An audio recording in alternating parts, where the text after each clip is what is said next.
mis queridos estudiantes? Bienvenidos y bienvenidas a su clase de Ciencias Sociales con su maestra Carol Guerrero.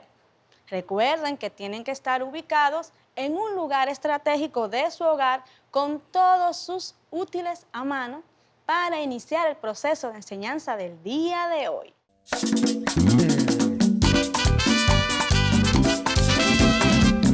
Vamos a trabajar un tema sumamente interesante. ¿Cuál es el título? Vamos a ver. Aprovechamiento del agua y prevención de catástrofes. Pero antes de iniciar, vamos a ver la frase motivadora de este día. La geografía es la ciencia que nos permite saber exactamente cuántos kilómetros de patria debemos amar, ni uno más ni uno menos. John Parrish. Bien, entonces vamos a continuar después de escuchar esta frase. Vamos a continuar con el transcurso de la clase. ¿Cuál es nuestro propósito? Vamos a ver. Determinar los beneficios del aprovechamiento del agua y la importancia de la prevención de catástrofes naturales. ¡Qué interesante! Vamos a ver las siguientes preguntas que nos van a ayudar a introducir este tema. Vamos a analizar sus conocimientos previos. ¿Has escuchado hablar sobre el aprovechamiento del agua? ¿Conoces algunas prevenciones para evitar una catástrofe? ¿Sabes qué es un pantano? Vamos a analizar. Pensemos. ¿Tenemos las respuestas? Si no la tenemos, no se preocupen, que en el transcurso de esta clase vamos a aprender. Muy bien, mis niños. Vamos a observar los siguientes conceptos relacionados con este tema tan interesante. Agua. Líquido transparente, inodoro e insípido en estado puro, cuyas moléculas están formadas por 2 átomos de hidrógeno y 1 de oxígeno. Constituye el componente más abundante de la superficie terrestre. El agua es vida. Continuamos. Catástrofes. De acuerdo con la Real Academia Española, suceso que produce gran destrucción o daño.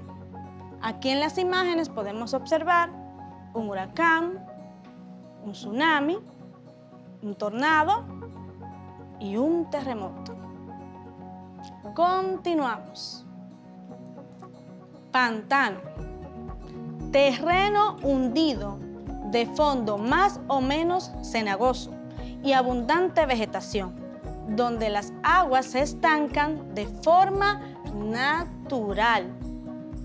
Bueno, mis niños, después de ver estos conceptos relacionados con el tema que vamos a trabajar el día de hoy, vamos a continuar con estas informaciones. Escuchen algo muy importante.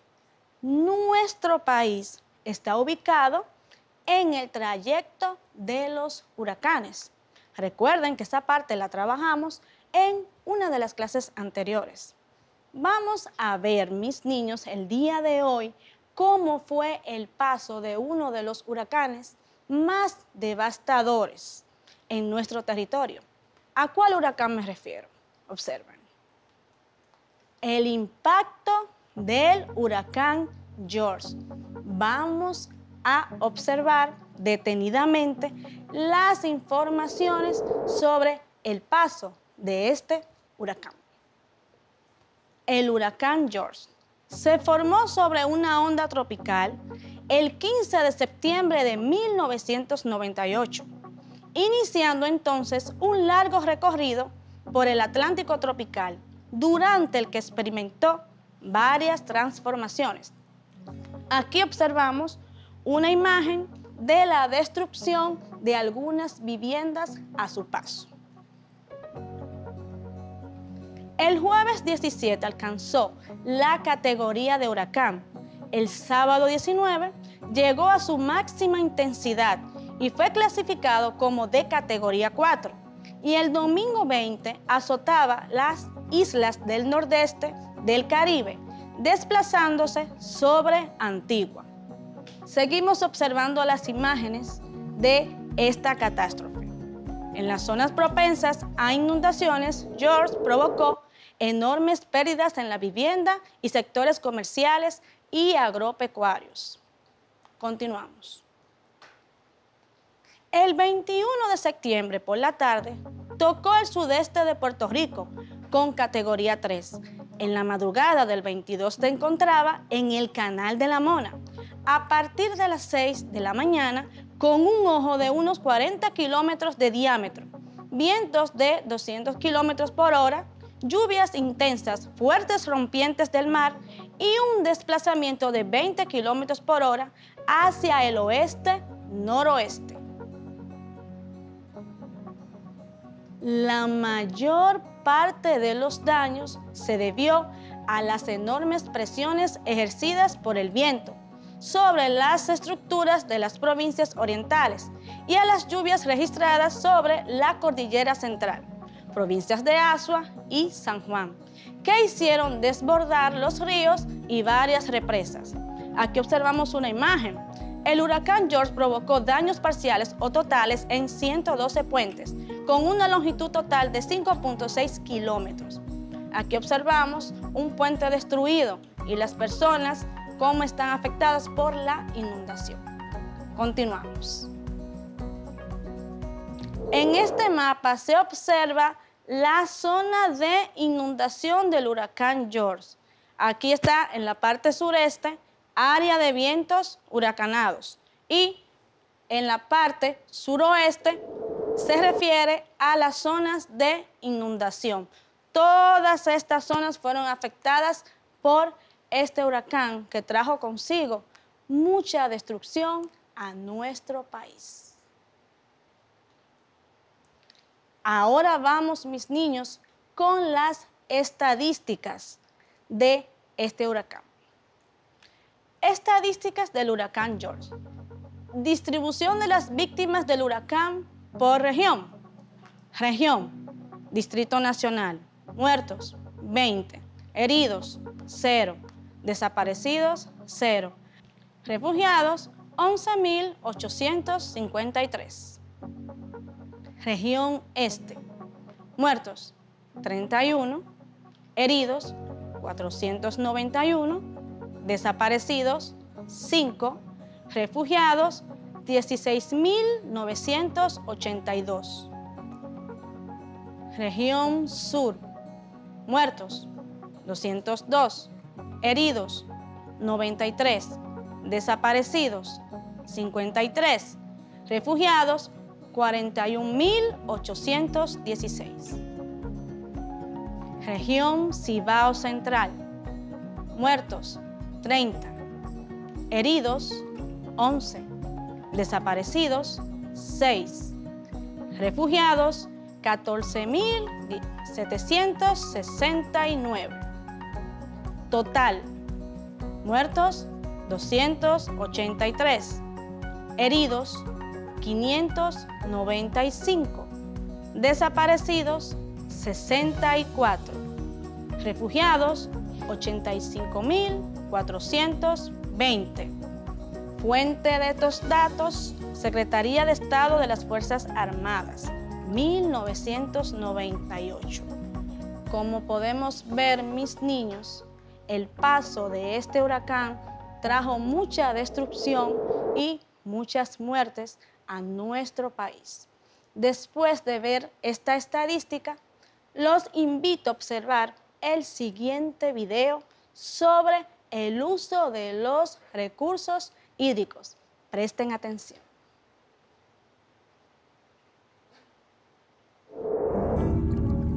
El aprovechamiento del agua ha sido una de las grandes preocupaciones de las sociedades. Fruto de esta inquietud, desde los primeros tiempos, los seres humanos enfocaron gran parte de su esfuerzo en idear sistemas para aprovechar este bien escaso. Las acequias se desarrollaron principalmente durante la época medieval, tratando de encauzar la mayor cantidad de agua posible para el uso agrícola y el consumo humano. La intervención del hombre ha permitido el desarrollo agrícola e industrial de las distintas sociedades, en nuestro caso, de la andaluza. Los andaluces destinamos 4.600 hectómetros cúbicos de nuestros recursos hídricos para distintos aprovechamientos. El 77% del agua se dirige a uso agrícola, mientras que para la industria andaluza se utiliza un 9% de este agua. Los habitantes de nuestra comunidad emplean un 14% para el consumo y el abastecimiento de los núcleos urbanos, algo que es posible gracias al tratamiento que se desarrolla en plantas depuradoras como esta.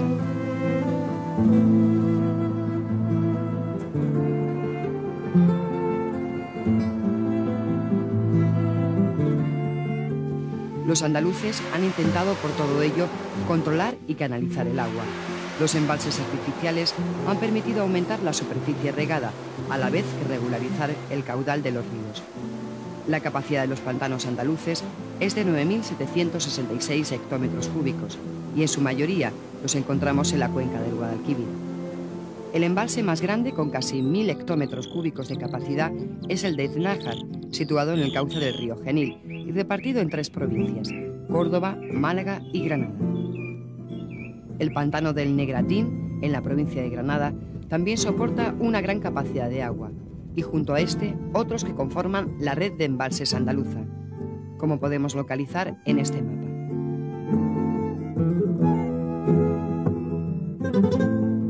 Además de los embalses, los acuíferos han sido siempre un recurso natural aprovechado en numerosas zonas.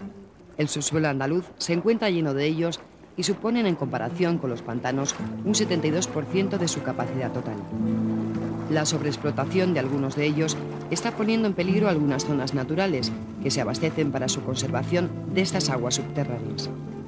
Es el caso del desecamiento de Doñana, un área de especial protección situada sobre el acuífero Almonte Marismas y que está siendo amenazada en los años más secos por un descenso del nivel de las aguas, que puede acabar con la biodiversidad regional. La salinización de los acuíferos almerienses es otro de los problemas provocados por un uso abusivo de este recurso natural.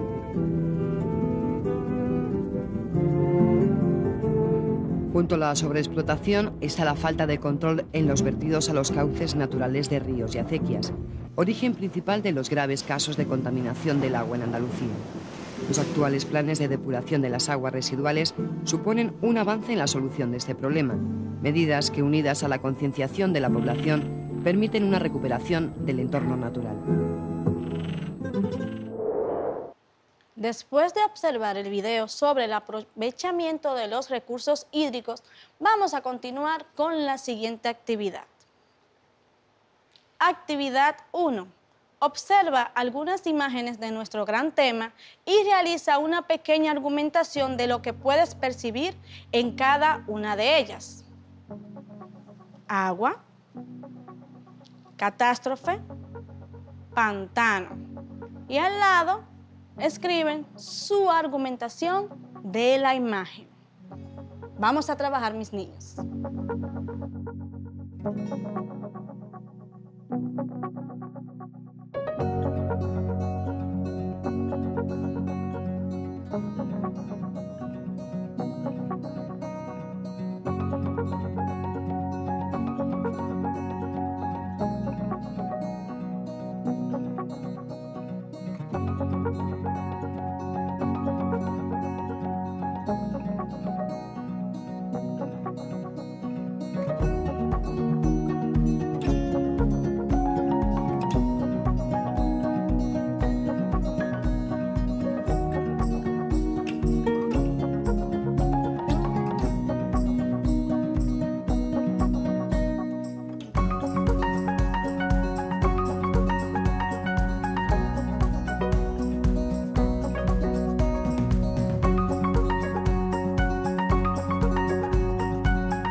Bien, mis niños, después de realizar la actividad anterior, vamos a pasar a trabajar con algo muy interesante. ¿Con qué es? Nuestro proyecto de esta quincena. Vamos a ver cuáles actividades tenemos preparadas para ejecutar ese proyecto. manos a la obra. Actividad número 2. ¿Qué vamos a hacer? Presten atención. Una historia como las de Instagram. ¿De qué se trata? Vamos a ver. La red social Instagram permite a sus usuarios subir historias dinámicas formadas por secuencias de fotos, videos, textos o animaciones que componen una narrativa, gracias a la herramienta llamada History, historias de Instagram. Te invitamos a realizar un video utilizando tus imágenes para ingresar a la parte de Instagram. Ya saben, mis niños, vamos a trabajar, que yo sé que les va a gustar. Entonces, para realizar esa actividad, tenemos que seguir unos pasos. Vamos a ver cuáles son esos pasos. Primer paso. Selecciona o captura imágenes que te parezcan adecuadas para armar la secuencia, por ejemplo, una selfie, donde te retratas tú en el punto de partida. Luego, una foto de un cartel de la calle, la foto de un sitio de interés que encontraste en una revista o que descargaste desde internet. Un breve video donde te grabas mostrando el GPS. Paso 2. Decide la secuencia que van a tener las imágenes. Por ejemplo, iniciar con una foto con texto encima, luego un video donde muestras un mapa hablando en off, posteriormente un esquema de los satélites en movimiento, luego un video donde te grabas mientras recorres una calle. Continuamos. Paso 3. Elige la información que usarás, tanto las imágenes como textos breves. No olvides incluir imágenes de los lugares a los que querías llegar y esquemas de cómo hacen los satélites para ubicarlos. Paso 4. Planifica los videos que grabarás para armar tu historia. Para este formato son muy adecuados videos cortos de hasta 15 segundos, contigo hablando a la cámara y luego desviándola para mostrar lugares o escenas. Paso 5. Ensambla las diferentes partes de la historia de forma que muestre cómo el GPS te ayudó a decidir cuál es la mejor ruta para ir de un sitio a otro y el momento en que llegaste al lugar deseado. Recuerden, mis niños, que deben utilizar su creatividad. Pueden seguir los pasos, pero mientras más creativos, mucho mejor. Aquí observamos varias pantallas. Quédate en casa, ejercítate en tu hogar, a disfrutar en casa. Recuerden, son ejemplos. Bien, mis niños, después de ver esta actividad que está sumamente interesante, yo sé que les gustó y yo sé que la van a realizar con mucho entusiasmo, nos toca terminar por hoy la clase. El día de hoy hemos trabajado con un tema sumamente interesante, donde hablamos de la parte del aprovechamiento del agua. También vimos cómo fue el recorrido del huracán George por nuestro país y las estadísticas arrojadas por este fenómeno atmosférico, que resultó ser una catástrofe para nuestra isla. Bien, mis niños, siempre recuerden mantener las medidas para cuidarnos del COVID-19. ¿Cuáles son? Distanciamiento físico, lavado de manos y colocar la mascarilla. Entonces, aquí me despido con un abrazo bien fuerte y un adiós a la distancia. Hasta luego.